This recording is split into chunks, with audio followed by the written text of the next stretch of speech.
Hey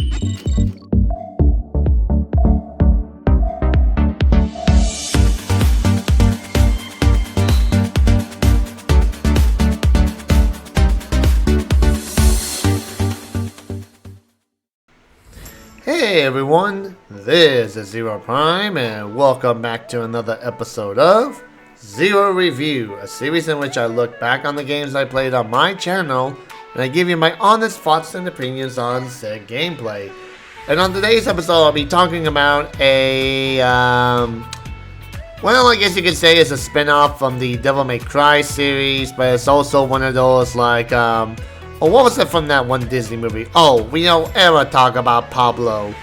Well, in this case, it's one of those we don't ever talk about DMC Devil May Cry.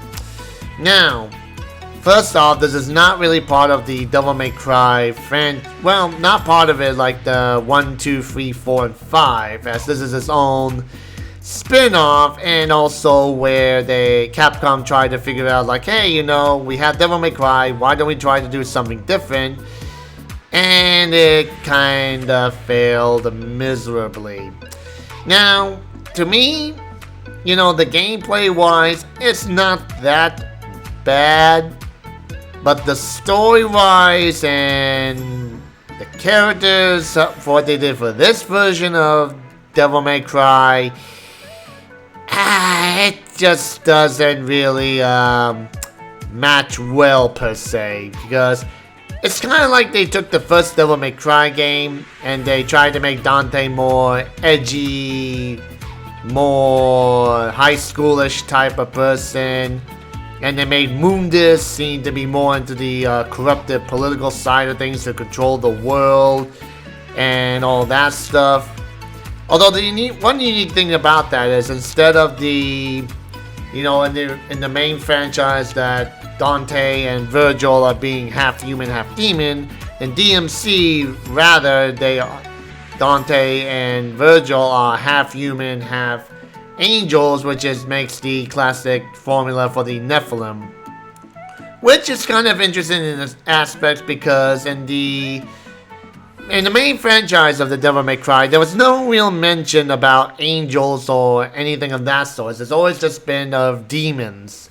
Nothing mentioned about angels and such, which I think it would have been an interesting thing if they were to add that angelic people and such into it, just to see what it could be like, you know, but DMC, it just doesn't quite seem to fit well. That's why some people just say like it's its own game, it's not Devil May Cry. It's just like, you know, there's like that one little brother that tries to be the same like the big brother and does things to stand out, but it doesn't do very well and instead makes an absolute fool of itself.